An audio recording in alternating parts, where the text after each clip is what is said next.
We are filming today for the Hamilton College Jazz Archive, and it's our great pleasure to have two wonderful gentlemen, musical gentlemen, and really all-around great guys I've been able to discover.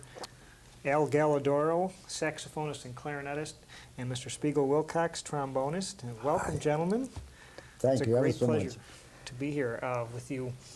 Incidentally, Yes. thank you for pronouncing my name correctly. You made sure I did it the first time. Yeah, Maybe I that didn't was you? good. You have one of those names that's easy to misspell. Yeah. You know, I've been thinking in listening to you talk, and that your lives have seen some great changes, not only musically, but everything. Is there some things that occur to you? I mean, that's a kind of a hard question because there's so many things. But what are some of the greatest changes that you have witnessed in your life? The greatest changes is, in general, music has gone down, the good music, the good standards, you know? Mm-hmm. Now, shall I start back from 1927? Please do. I was born in Chicago, June 20th, 1913. Mm-hmm. And in 1927, spring of 27, George Evans, who's still alive, lives in Pensacola, he asked my mother and father if he could take me on the road. I wasn't even 14. I never forgot this. And we had trumpet, 2 saxes, drums, bass, and a singer, no trombone. And we were playing old Dixieland tunes, whatever was popular at that time. Then, after being in Florida, we went to Jacksonville and Gainesville and Pensacola. I ended up in New Orleans. That was October of 1927. Now, in those days, it was Prohibition. I played in a nightclub called the Frolics, where people drank the whiskey in coffee cups. Mm-hmm. A block or 2 down was another youngster, Louis Prima, because he was from New Orleans also. Yeah. And in those days, there were so many nightclubs. You could leave one club tonight and go to another one. You must have had 24 clubs in New Orleans. You can imagine what they had in Chicago and New York and so forth. Yeah. We played good jazz of that time. But the change has been, I'm not against rock, don't get me wrong. Good rock is great. But there's not enough of the good standard tunes. See, I can go on and on and on. But just let me, I'm going to go ahead. Okay. I'm going to go ahead. I was playing in a club, bar and grill in Oneonta called Daly's Pub. And a lot of the Hartwick College kids came in. And one girl said to me, "Do you know Black and Blue?" I said, "Frankly, I don't. I might have it at home." I said, "How did you happen to know Black and Blue?" She says, "Well, my father used to play it." And sure enough, I looked it up and I had it in a book and I bought it. Now, a lot of the college kids today, they like what we play, but they don't get a chance to hear much of it. See, we don't have enough disc jockeys like Joe Campbell from Oneonta. Every Saturday morning from 8 until 12, he plays nothing but old standard records. Right. He goes back and back. And what makes, maybe you gentlemen can address this question, what makes a standard? What is it that caused those tunes that were written back then to last so long? Exactly, like your symphonies, the same thing. Yeah. They've still played Beethoven, Mozart, Verdi, Brahms, and the standard tunes, they're just great. Take George Gershwin. All of his tunes are great. No matter which one you pick, they all have music, you know, beautiful chord changes. Chord changes. Duke Ellington is another one. His Sophisticated Lady is one of the greatest tunes that was ever written. Yeah. And there's so many. Johnny Green, You Came to Me Out of Nowhere. And they had the words. They had the lyrics words. that people will remember. Yeah. So we've gotten away from that, and it's a shame. I hope someday it comes back, you know. Like the old saying, it took 40 years to become an overnight success. Yeah. Spiegle, in 1927, so you were 25. Was my arithmetic? 20, I was 24. 24. Okay, I'm sorry, I pushed it. And you were into music at a fairly early age. Oh, I was, right? yeah. You know, when we drove into Norwich today, Mm-hmm. I saw a sign that said Sherburne 12 miles. And remember I told you? Yeah. That is where I was born, in Sherburne, New York, in 1903, and moved to Cortland, New York in 1911 at 8 years old. And so actually I was learning to play my father's trombone, valve trombone, and I progressed real fast. And when I was, let's see, I was 15 years old. I was good enough to play. I played baritone, which has 3 valves, and went up to Manlius Military School, and that was 1918, and that's where my real love for music began to really get into me. As you know, in the military school, while the students are learning to be generals and colonels, they got to have a band to march them on the field. Yeah. Yeah. And so it was you know, a brass band. Right. And it was in Manlius actually that education was beginning to interfere with my music, and something had to go. Oh. And my mother was brokenhearted, but so you're looking at a dropout. Yeah. But anyway, so that brought me into music real fast in 1920. I was playing in Syracuse and Cornell, Ithaca, and you know, the best bands. Apparently trombone players, maybe they were scarce, or maybe they liked me. Yeah. But anyway, that's what kept shoving me, and so I just went fast from Paul Whiteman's Collegian into New York in 1923. And then in 1925, a short stint with the California Ramblers. Immediately went into that famous Gene Goldcutt band. Yeah. Yeah. And of course, that's the band. We're going to talk about that. Now, okay. both you had learned to read music at a young age. Absolutely. And this probably was I important. studied right from the beginning with my father. He was a clarinetist, Right. and a very good one also. Yeah. But he taught me the time and so forth. Incidentally, I forced my father to play the clarinet. Mm-hmm. Now, this is in my documentary that WSKG showed Yes. last year, twice. And he said, you used to say, no, son, you're too young to play the clarinet. I was 5. Uh-huh. And he'd be out on the field planting strawberries, and he'd hear squeak, squawk, and he'd come in, and he said, no, my son, you cannot play my clarinet. You breaking my clarinet. It's broken English, you know. Uh-huh. So he'd hide it. Anyway, we moved from the swamplands of Louisiana, Snake Country, to Birmingham, Alabama, Inslee, a suburb. And by then I was 7 years old, and I'll never forget, we had moved, and they were putting a mattress on and so forth. And finally my father comes out with the clarinet, and he says, now I'll teach you the clarinet at 7. Uh-huh. And he never forced me to practice. Yeah. It was my life. That's what I wanted. That was the old Albert system, the old Albert system clarinet. But he taught me all the rudiments and foundations, and he always said, no matter what you play, always play it clean. Uh-huh. Always play note. You must be able to count every note, no matter how fast. It shouldn't be no.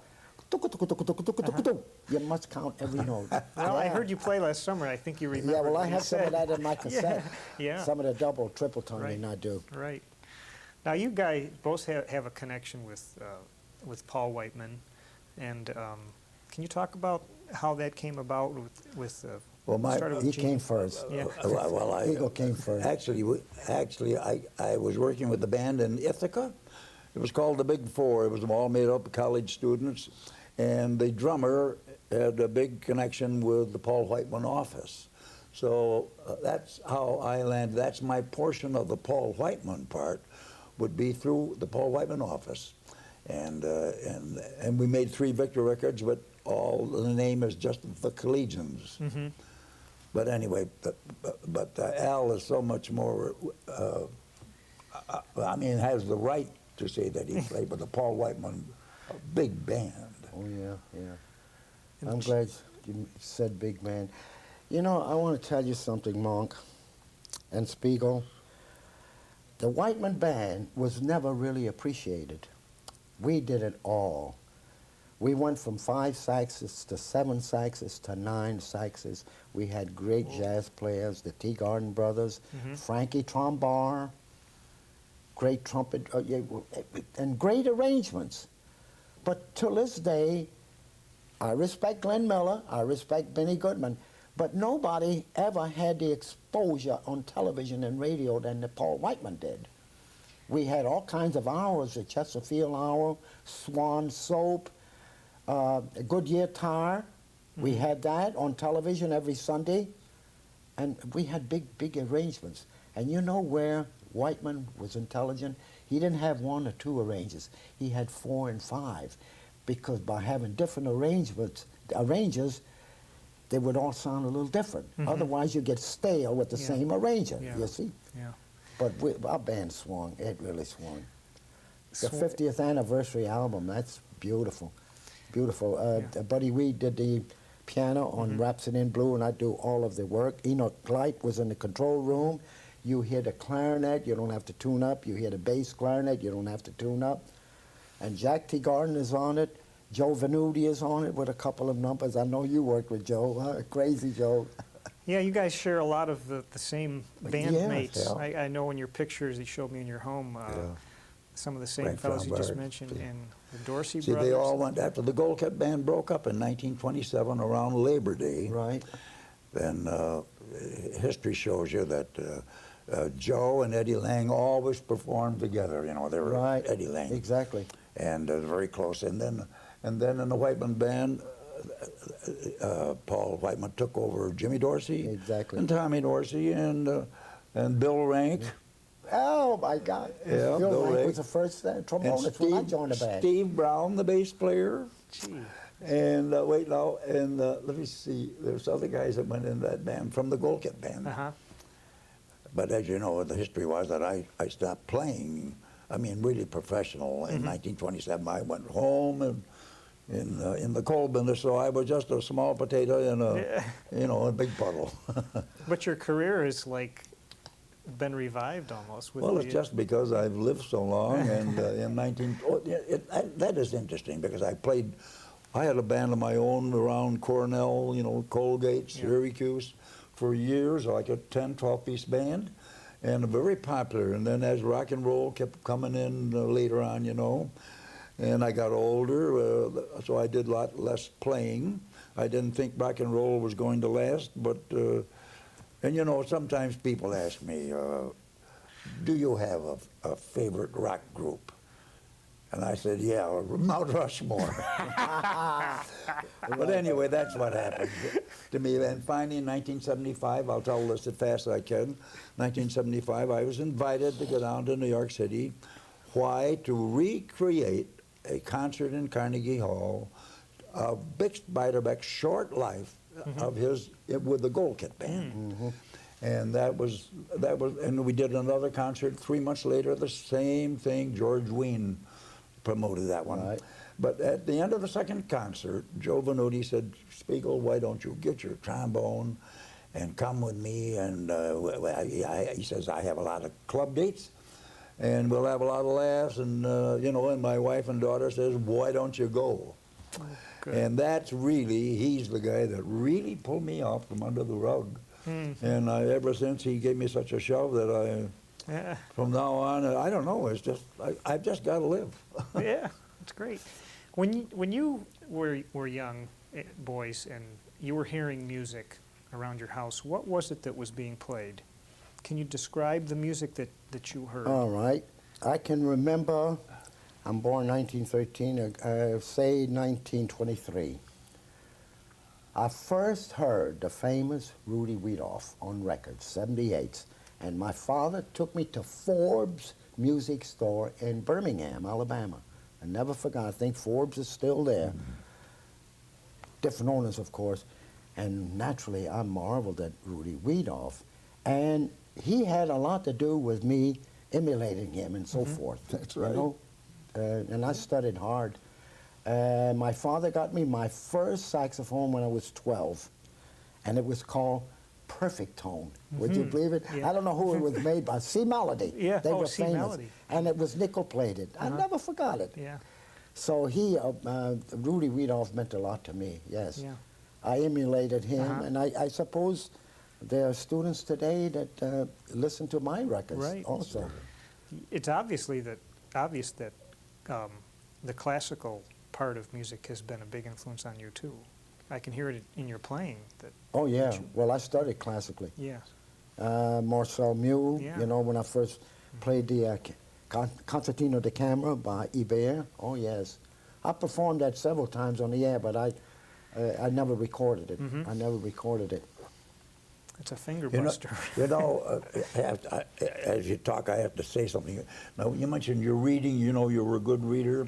I know that remember I told you about Manlius Military School. Yeah. In that band, we'd play overtures, and I got to learn how to read very well. And so when my opportunity came to join, for instance, the Gold Chem especially, there was nothing to it. I was a good reader, so that there was no question. And I had a tone. You know, I was the sweet guy, or played the pretty stuff.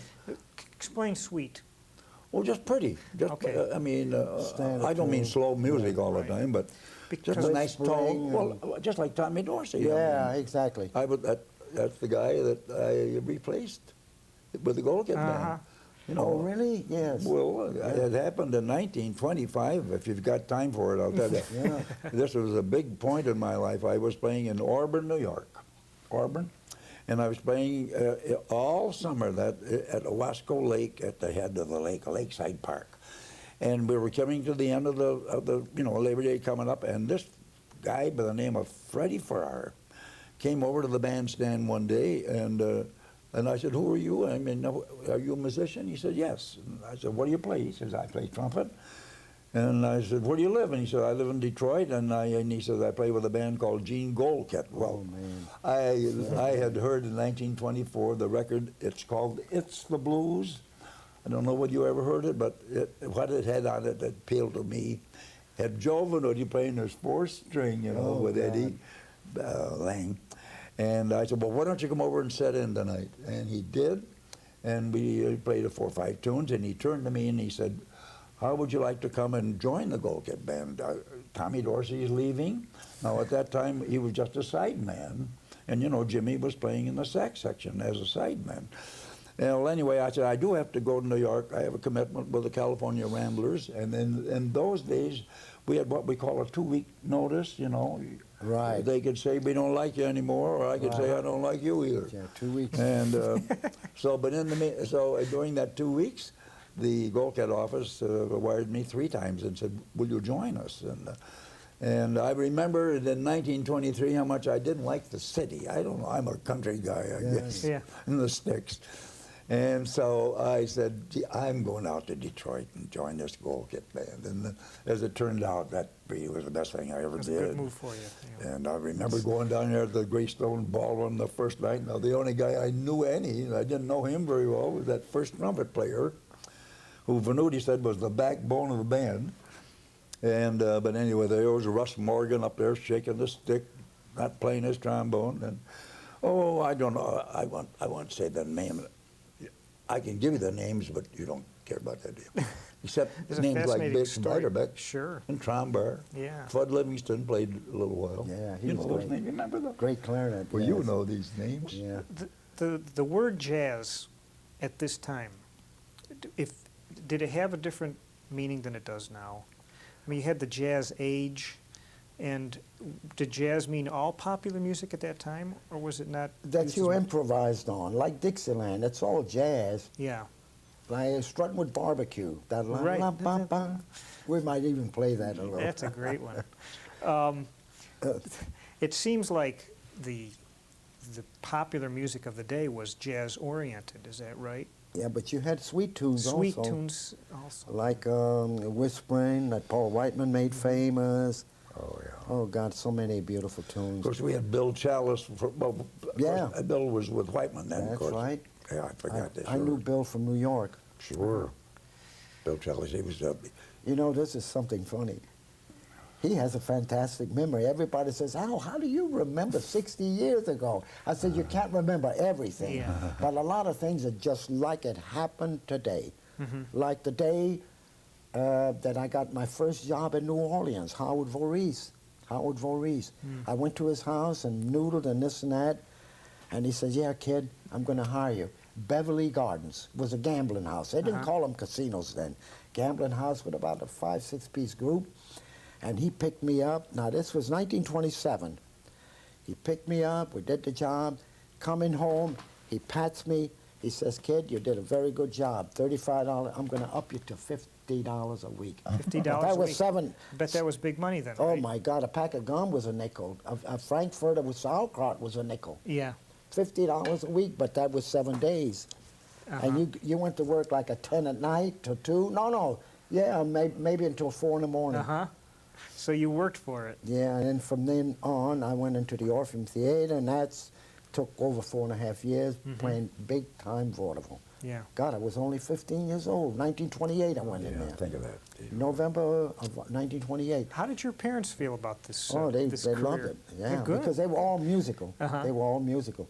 I played Bob Hope back in 1930, 31, 32, before he was even known. Milton Berle, the ventriloquist, Edgar Bergen, the original Three Stooges. Yeah. The original Three Stooges. Yeah, the Wow. original Three Stooges. Oh God, so many acts that you can't remember, you know. You know, when all those photos you showed me on the wall, and Yeah. the photos I've seen of the Whiteman Orchestra and everything, a lot of times there was no music in front of the bands. Was that just for the publicity? Oh, you shoot mean in or- the movies? Well, Spiegel has a whole bunch of photographs on his wall. Well, at Carnegie we had music. You didn't see the. Yeah. It was kind of a dark picture. We had- normally you would have music in front of you. well, those kind of remember engagements, in Nice, I showed you the picture Yeah. in Nice. Mm-hmm. There, and of course, we were just jamming there. I see. All those famous guys. Now, you both got to do a kind of a revival thing at Carnegie Hall, right? Well, Spiegel wasn't there. But he did the Gold Cat Oh, yeah. group, Yeah, I did. and Yeah. you did the And you Whiteman. did it with I did the Paul Whiteman Rediscovered Right. around 1977. Mm-hmm. We opened at the Academy of Music in Philadelphia, standing room. 2 days later, we went to Carnegie Hall, standing room. We were supposed to go on the road, and nothing happened. Yeah. That's the music business. I think I Sometimes told you there's- this before. Yeah. Dick Sudhalter had borrowed some of the music from Williams College because Whiteman donated all of his music there. So last night on the back porch, one of those tunes, rehearsing, all of a sudden I see my handwriting cut from here to here, P, double P here, double 40 here. You can't That's miss your great. own handwriting. And you know Amazing. that back porch tune Yeah. was written by a guy from Cornell. Really? Yes, sir. I Yeah. can't think of his name. Oh, it's such a small world in the music business. And Yeah, oh, for you really. to get that music back in front of you after all those years and see your own handwriting. isn't that on it, something? That's very interesting. You can't miss your own handwriting. No way. Yeah. Oh, dear. Oh, there's so many things. But anyway, while we're talking about Whiteman, let me go back to 1927. Mm-hmm. The St. Charles Theater on St. Charles Street, not St. Charles Avenue. I was living there. And I'm a kid, 1927, I'm born 13, how old was I? 13, whatever. Yeah. And I'm waiting in front of the theater, and who pulls up? A cab. And Paul Whiteman comes up with the striped pants, afternoon clothes. At that time, he was fat. Man, and I'm looking at Whiteman, oh my God. I finally went into the theater. Chet Hazlitt was there, Frankie Trumbar. Bix was in the band. Henry Bussey was in the band. Now, this was 1927. Who ever thought that 1936 I would be joining the Whiteman Band as first saxophonist? Yeah. But that's the way it is. I left New Orleans in 1933, July 3rd to be exact, and then by 1936 I joined the Whiteman Band. How did that come about? Well, Ernie, sax player, came to me at WINS when WINS, all the networks had live music. 6-piece band, 8-piece band, 40, whatever. He comes to me and he says, Al, Benny Bonaccio is going to leave the Whiteman Band. Benny took Chester Hazlitt's place, and he's going to need a first alto player. I said, you got to be kidding. He says, no, go see him. So he made an appointment. I went to see him up in Studio 3A, third floor of NBC. This is early 1936. So Paul Whiteman greeted me fine. He says, kid, I'll give you $225 a week. I says, no, Mr. Whiteman, I want $250. He walks away. He turns around, he says, I tell you what, I'll give you $235 a week. I says, I take it. Now, that's a true story. Yeah. I signed a contract, and I was with the Whiteman Band from spring of 36 until he died. He died in 1967. So up until about 1965. Wow. Those were the happiest days of my life, being with the Whiteman Band, traveling all over, Kansas City, Chicago. Frankie Trombone and I sat next to each other.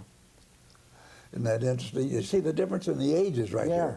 there. Now, you're talking about 1936. Right. And you made how much? With the Whiteman Band? 235? No, 235. Okay, all right. Now, here we go. Back in 1923, with the Paul Whiteman's Collegians, at 1923, 6 nights a week, I made $100 a week. Yeah, see? And now wait, Yeah. and then with the California Ramblers, $125, and then with the Gold Cat, $100 the first year. Then when I came back, I paid. But you see, now the Gold Cat Band was in 1925, so the first year I made $100. Bill Rank, he made $100, and you know, but and then from 1925 to 1936. Inflation was going. That's how you got the 235. Did you have to cover your own expenses when you were on No, the no. road? Hotel you had to pay yourself. Oh, the apartment, you know, sure. But Mom, You had to pay the hotel rooms then were about $3 single, and we used to get a rate for 2.5. Yeah. Some good hotels, not flea bags, Yeah. decent hotels, And like the Gibson in Cincinnati. most of That was a about lot of the $3. engagements were dances, right? Were they all dances, or was some concert? At Beg the time, pardon? What'd you say? you were playing for dancing. Oh yeah, right? dancing, Yeah. right. And Spiegel knows this. Half of the crowd was always in front of the band, listening. They weren't dancing, they were just listening. Yeah. Am I right? Yeah. We were a musicians' band. Yeah. With, Yeah. and we didn't play very much away from the Greystone. Our recordings always, we had to go to New York by train. Yeah. And so actually we didn't, we weren't on the road very much. We played once in a while. I remember 2 senior balls. We played at Notre Dame, and University of Indiana was so important because that's when I first ever saw or met Hoagie Carmichael. He and his girl were there that night, and after the ball was over, everyone had gone out of the gym except the band, the Gold Cat Band, and Hoagie Carmichael, and I could see Bix and trombone, of course, and Wim well, and he got up on the piano and just played for us. That was quite a feature. I mean, I just didn't realize, you know, as history goes, what I did enjoy. I mean, I was just, and then to drop out and go back into the coal business with my dad in Cortland for all those years. Yeah. Well, you're But doing now- all right now. Oh, I wish we had a picture of your home to show everybody. Oh, It's I beautiful. know it. You would never believe. Our driveway is a mile long. My nearest neighbor's a mile. Yeah. Can you tell me a little bit about Bix? What you remember of Bix? Bix? Yeah. No, the only time I heard Bix was at the St. Charles Yeah. Theater concert, but I never met him. I never met He him. died in However, 1931. Yeah. He didn't join Very the short band. career. Yeah. I missed 36. something good that night. The next day I found out that Frankie Trombone and Bix were all over Bourbon Street, sitting in with different groups, but I didn't know about this. Oh, Now, when was this? What year? 1927. 27, yeah. 1927. Yeah, 27. See, the Gold Cat Band split for a reference number, say Labor Day of 1927. That's when the Gold Cat, the Victor Band, I mean, that was known. And so my portion, but I played with Bix Beiderbecke in the Gold Cat Band for about 9 months out of his short life. He died when he was 28, and if he'd hung out with me, he'd have been 92 too. Yeah. You know, Bix didn't play with a lot of notes, but what a style! Yeah. What a style! yeah. Beautiful. He swung. and he influenced Yeah. you know people after him also. I have to mention a famous saxophonist that I admired till this day, Jimmy Dorsey. You betcha. Very underrated. You betcha. Very underrated saxophonist. Jimmy had a lot of technique, he had a lot of style, and he was a great improviser, both on clarinet and both on alto sax. Jimmy and I knew him pretty well, you know. Yeah. Oh, goodness, something just skipped my mind. And he, his Oodles and Noodles. I have that. it's on your I tape. recorded it. Yeah. Oh, yeah. Uh-huh. Now, what Jimmy did in later years, he took the slow part and he put a name to it, Contrast. And he used that as his theme song. Beautiful. Sax, yeah, Contrast. and he had a sound that Yeah. was fairly Yeah, a lot of Right guys back. didn't like his quiver. Yeah, So I heard what? the quiver. That was a beautiful thing. Yeah. Now, I have to tell you something. The famous Charlie Parker, who I admired, believe me, he was influenced by Jimmy Dorsey. Did you know this, No, Beagle? Absolutely. That's right. Charlie Parker thought that Jimmy was great because Jimmy played that style, you know? Well, you mentioned earlier before we started taping about how important it was back then to have your own sound, That's so right. that after a few measures, people would know Oh, who you were. sound and style Mhm. are. Back in the 30s, the minute you heard Benny Goodman, you knew it was Benny. The minute you heard Shaw, you knew it was Shaw. The minute you heard Jimmy Dorsey, the same way with sax. Everybody had an individual style. Today, you don't have that individuality. I'm not criticizing the modern school of jazz, but I think a lot of it is book knowledge. It's not you. Now, I don't brag. I'm an improviser. Yeah. A lot of guys say, well, Gallodoro is not a jazz man. No, but I'm a heck of an improviser, though. I can take a tune and turn it around. A lot of guys can't do that. Yeah. Yeah. Jimmy Dorsey could do it, Yeah. Artie Shaw could do it, Benny Goodman could do it. But today they all almost, and I'm not criticizing because you have some great jazz players, Phil Woods, Buddy DeFranco, they're supreme, Eddie Daniels, Yeah. these guys are great, great. Buddy DeFranco is one of the greatest of the modern school. Yeah. But they play with taste. They play modern, but with taste. Who were the trombone players whose sound that you might have liked back then? Let's see, what'd you say? Trombone players at the time who had a sound that you liked.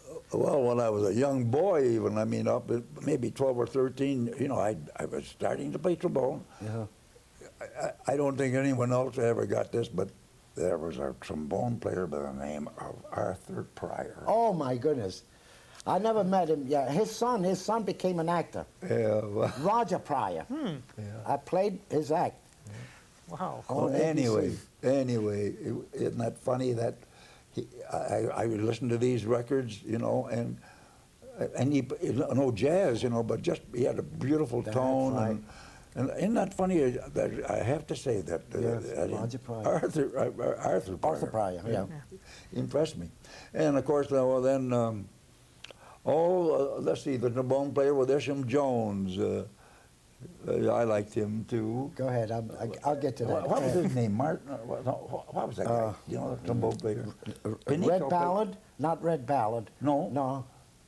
I can't think. But anyway, he impressed me. And I should know. I hadn't got wind of He mentioned names my you first forget. big band. When I left New Orleans, I was headed for New York. But I stopped in Philadelphia because a fine trumpet player from New Orleans, Danny Ryan, was in Philadelphia. So I go up to the rooming house, and the lady opens the door. She says, oh, Danny is playing in Ocean City with a certain band. I went there, and Danny said that Adrian Fresh was a violinist from New Orleans, was playing with the George Olsen Band in Atlantic City at the Ritz-Carlton. I go there, but Olsen had just left. Now, this is a true story. I look on the marquee, and I see Isham Jones. I says, oh, boy, I need a job.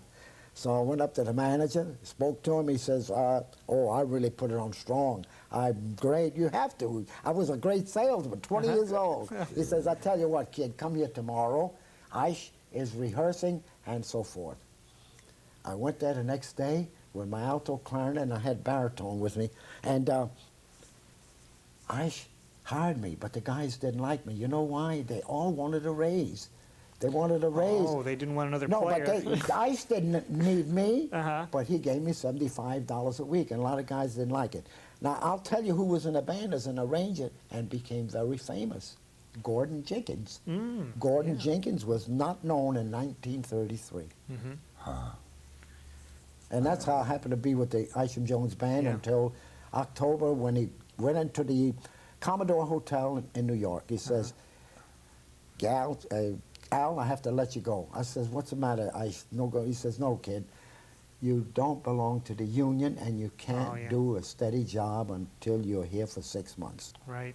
You could not hold a steady job. Was there a trumpet player, Panicio? Oh, I know that name now. Was he in the band then? Not when I was in, no. Trumpet player. Yeah. No. George Stow was a jazz trumpet player when I was with it. Sonny something was a trombone player. Sonny, oh goodness, I can't think of his last name. You don't mean And John- Red Ballard was a bass trombone. Yeah, Red Ballard. I remember the name. Yeah. Wow. A lot of stories. Oh, we could Oh, keep goodness. going here for. And radio was really important Oh, at this goodness. time, right? That's how We most had people- live music. 6 o'clock you played dinner music, you know, with a string orchestra and flute and clarinet and bassoon. Well, you see, Today they're gone. but in 1925, with the Golkett Band, sometimes I'd go down to Bill Rank's room, Right. and he'd about 1:30, 2 o'clock, and he'd had the ear things on. He would get no. Yeah, And we were listening to Carlton Coon Sanders. Yeah, Coon Sanders And from there Chicago. was quite an The outfit. Black Hawk, Chicago? You betcha. That's right.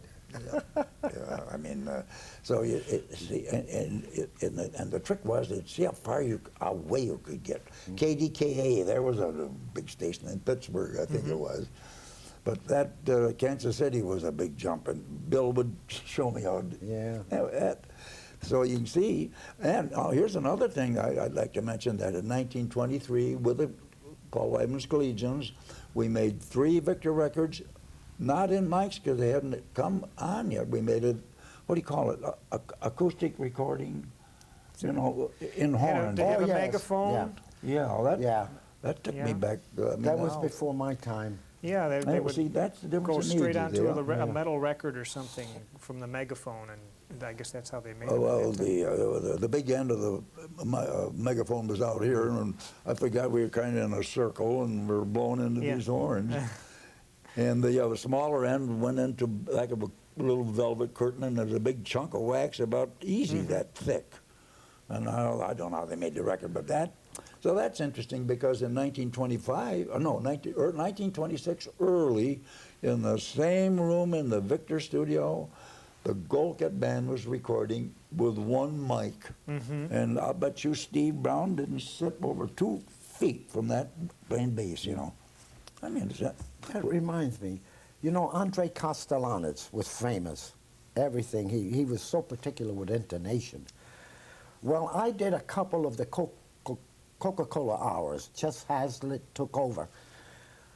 But Castellanos believed in 1 microphone, way up there. 1 microphone, and it picked up the whole band. Of course, you had a problem. If you were too loud with the melody, you wouldn't pick up. But Whiteman used to say, boys, if you can't hear the melody, you're playing too loud. But he had a balance, and the guys knew how to play soft behind the lead. 1 microphone. Right. So it was up to the musicians to Exactly. to do the balance rather than the recording engineer. Yeah. Things have changed. The Golkett Band started off with the same recording manager, Eddie King, and there was a lot of dislike of him because he kept the Golkett Band. He kept, especially Beiderbecke. He didn't like him very well. He couldn't appreciate Beck, so because if you stop and think, in the early Paul Whiteman days, Eddie King was the recording manager for all of those records. See, I'm talking back. See, in 1923, the Whiteman Band only had 1 trombone player, but I tell you that I can't think of the trombone player. I told you today. Sammy Lewis was the Oh, Sammy Lewis. and there was Bussy, and I think a guy by the name of Tommy Gott. You remember that? Yeah. Just 2 trumpets, so that shows how the Whiteman Band went big, and you were right in the. Sammy Lewis finally became a symphony player. with the NBC Symphony. Is that right? Sammy Lewis. Oh, I don't worked doubt with him it. when I joined Toscanini, Wonderful. June of 1942. Sammy Lewis was the first trombone player. Yeah, and you see, that was before the microphone now, 1923, when Sammy, he'd sit there, I'm talking about the Paul Whiteman Band in the Palais Royal, and when he had a course, he had like a canary cage with a big megaphone, and the small end, so here he is, and it's his turn to play, he just leans over and cocks that trombone into the small end of that, and that's the way the PA systems were, didn't have mics. Yeah. That's really interesting. Interesting. Was there any integration at this time in the music racially, or was it fairly separate? No, we got along pretty well. Musicians in the entertainment field, we got along very well. It seems to have led the way in that kind of thing. That I remember Roy Eldridge. Yeah. You know, we'd meet. Oh, I first heard Roy at the Three Deuces in Chicago. I had my wife with me. We were playing at the Drake Hotel. Yeah. And Roy Eldridge was at the Three Deuces, and that's how I happened to meet him. Then later on, he'd meet me on Broadway, and he says, "Hey, Al, I'm playing at a club. Come on and sit in." I mean, at the entertainment field, we didn't have all of that animosity. No. This is the truth. That's wonderful. A lot of more people should know about this. You know, admiration. It was a happy family. Right. Eddie Bearfield, who was Cab Calloway's arranger and sax player, when Cab went out front to do his act, Eddie would get up and conduct the band. Eddie and I, like this, for years. He made some of my arrangements. We did the circus together, next to each other, Eddie Bearfield. Marvelous guy. He just passed away about 3 years ago. No, there was nothing like that. Yeah. No. Buddy Tate, Milt Hinton. Yeah. Marvelous guys. Yeah. I'm talking about, 20 years ago, remember when I told you Joe Venuti asked me to come with him? Right. And that really is what did it. It brought me right out of the woods fast. Excuse me for laughing. You know the story that Joe Venuti was a prankster? Yeah, tell me about that one. He calls, I think, 6 bass players or string bass players or tuba. I never got that straight. I think it was tuba. Tuba. What I've read. Yeah, okay. It could be anything. Right? Meet me on 5th Avenue and 55th, whatever. He calls another one. Finally, about 5 or 6 bass players meet at the same time. He told him it was a gig or something? Yeah. Oh, I'm telling you. Joe. He was a great violinist. Incidentally, on the 50th anniversary album that I did, the Rhapsody in Blue, and unabridged, we do the whole thing with Buddy Weed. Tommy Dorsey is on this. Yes. Jimmy Dorsey is on it. Yeah. A lot of guys. And marvelous. Venuti is on it. He does twice. I have that record. Right, you do have it. I sure do. 50th anniversary. Exactly. The sound is great. It sure is. Wonderful. Where am I? I was about to say something about that. It skipped my mind just for the moment. I know what you mean. Well, you guys are staying active these days. Oh, yeah. Tell me what you're doing gigs. Tell me what you're up to these days. I do trios, quartets, duos, you know. And you do some I just played in Saratoga at Lena's Coffee House. Oh, I've heard of this I played there place. twice. And now, this is the truth. I don't brag. We packed them in, standing ovation. 8 months ago, the same thing. So I asked the lady, I says, tell me, does everybody get that? No, it says, only one other group gets a standing ovation, but I don't remember who it was. She says, otherwise, you do. Well, there's something to be said for the classic music of that day, you know. It has lasted. Oh, I know what I wanted to say. Joe Venuti is on there. I think you know this story. Many years ago, Yasha Heifetz went to hear Joe Venuti play. And Yasha told Venuti, says, if you had gone in to be a concert violinist, you would have been one of the greatest, because he had the time and he had the intonation. You notice about Joe? You have the record. He does a Ha High the Moon and he does Autumn Leaves. His intonation is beautiful. I think he did okay staying in the jazz field, don't Yeah, that's right. Yeah, well, you know, with me even, I've just got, because in January I go out to Decatur, Illinois for a 3-day festival. People that know Tommy Saunders, he's the music director of that festival now. And, geez, I know enough if I could only think of it. But the Sacramento has been a great thing for me. That's the largest jazz festival in the world now. Yeah, I've heard about it. I was the emperor last year. They made me. And there were 108,000 people. That gives you an idea. And there were 126 jazz bands there. Oh, my Lord.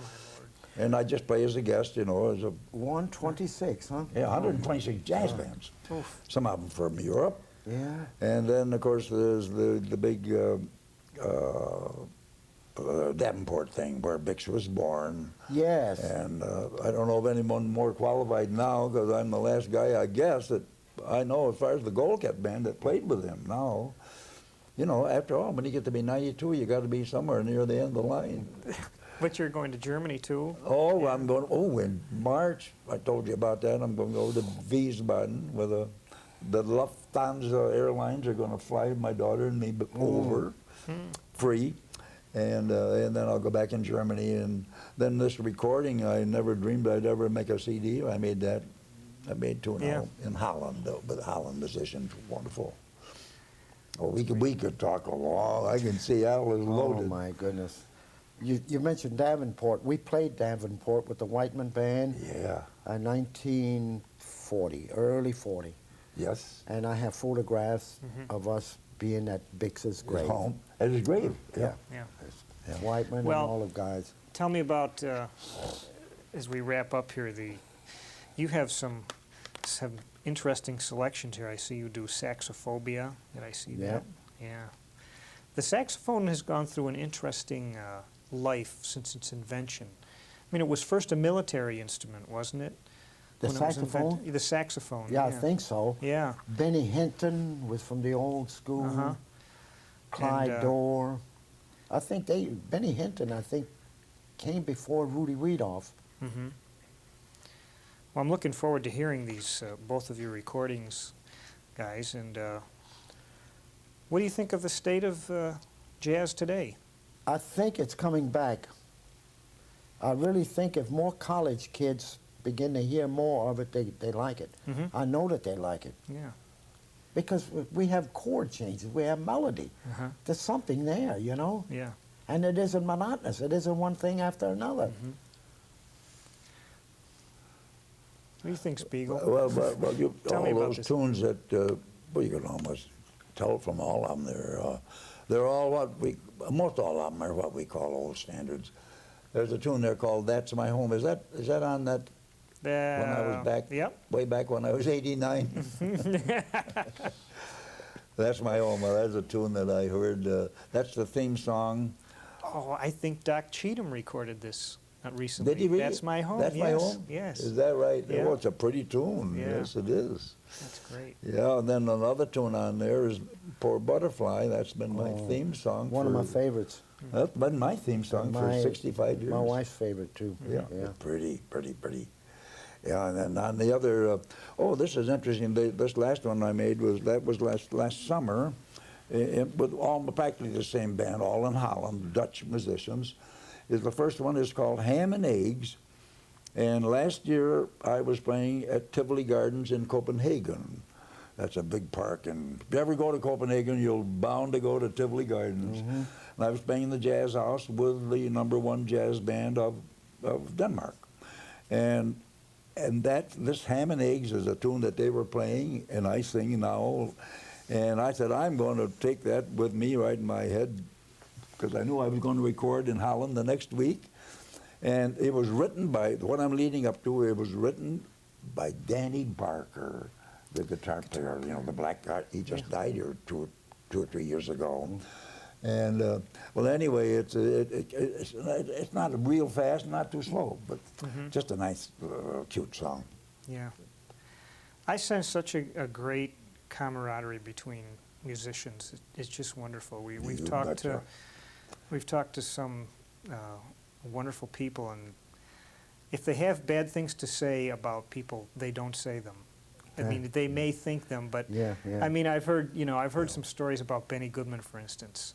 that he was, you know, Yeah. hard to work with. But nobody ever says really nasty things. They'll say he was a character or Yeah, something, you yeah. know. And I think it's just so wonderful that Yeah. that you guys have, you know, how they managed to get along. Oh, I'd rather, you know, really my choice, I love to be around musicians. They're a breed all themselves. Even to this day, if I go out to a party, I mean, or to a banquet or anything where there's music, my attention immediately looks up there at that band, and if they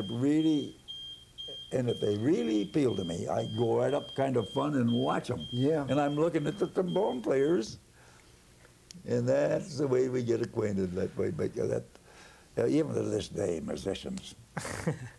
And we're good tippers, too. Well, good. Oh, yeah, Yeah. always. Yeah. And good eaters. A good sense of humor. Yeah, you have to have it, I think, to be in the Oh, music yeah. business. Can you, this is always a hard question, but I'll ask it anyway. Go ahead. Can you think of a gig that was so ridiculous Go ahead. that you did? Because you mentioned the circus.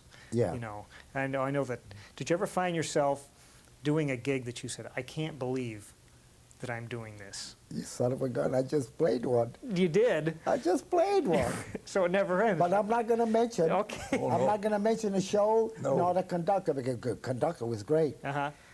We just did a revival of a famous show. Mm-hmm. And I never in my life saw cut to here, cut back to here, then you play so then cut way over here, and then cut back. You couldn't possibly come in on time and turn the pages.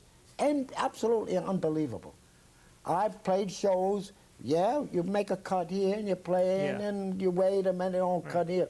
But this was back and forth, back and forth, back and forth. Wow.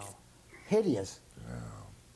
I would guess That was the worst, the toughest show. And yet the music was not hard to play. No, there was nothing impossible to play.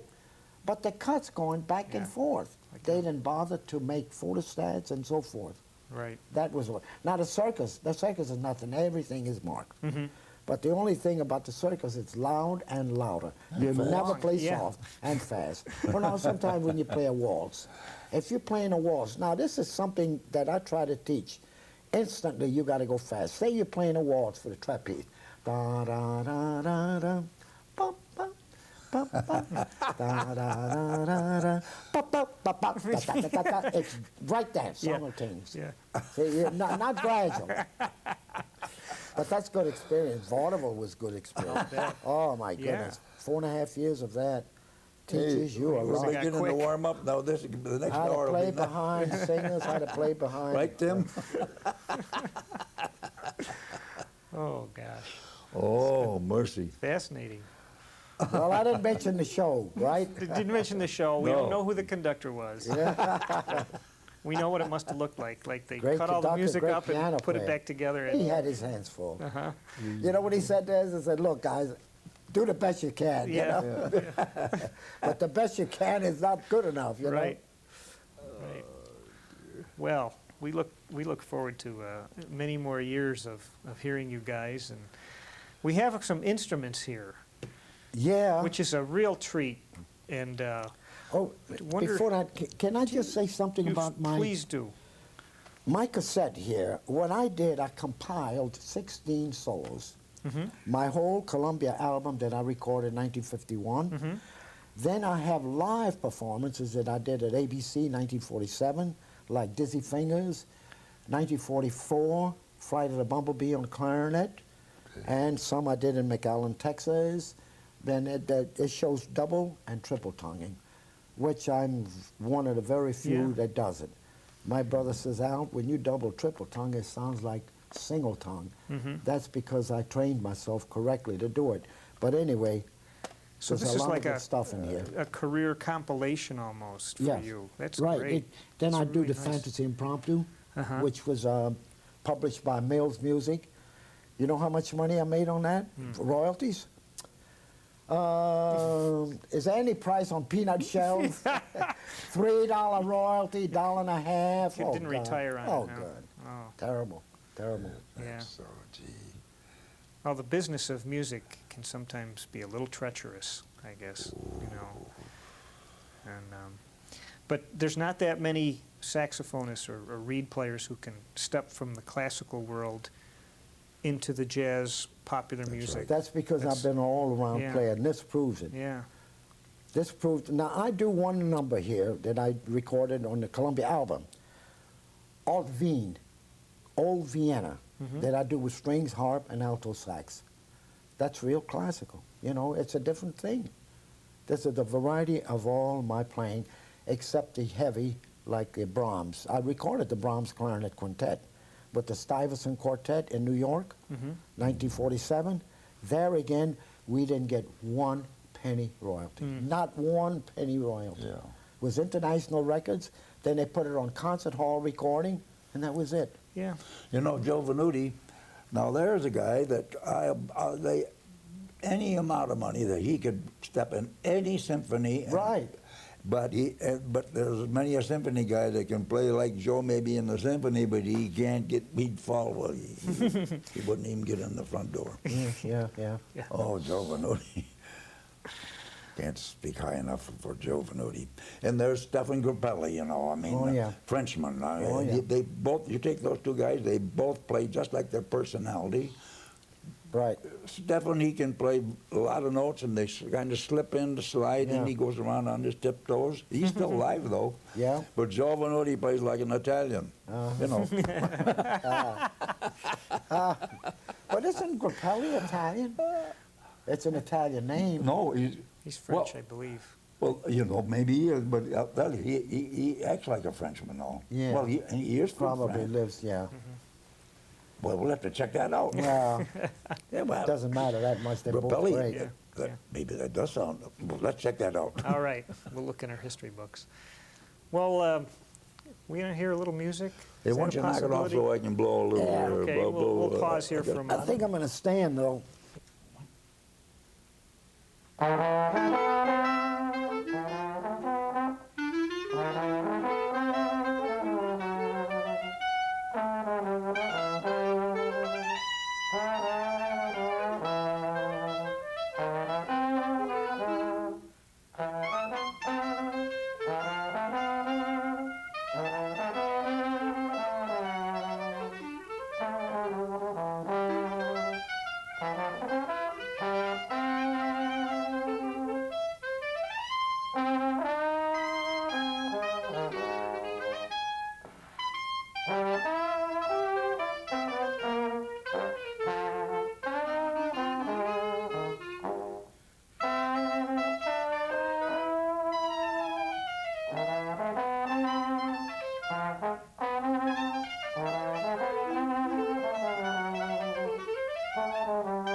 That was a good thing, That was a great even if I have to tribute. say so myself. Not I bad. want to get us on film here as Hey, Hamilton College. I want to Yeah. thank you, gentlemen, Wow. Al Gallodoro and Spiegle Well, Willcox. thank you. It was beautiful, and the instrument thing was put it over the top. it did. It was great. Thank you very much. Someday you'll say, my God, I'll never forget that. I We won't. did that 30 years ago. Yeah. 95. Hey, Al, that was wonderful. Well, we tried. All right. Thanks so much. At least I didn't squeak on the clarinet. Oh,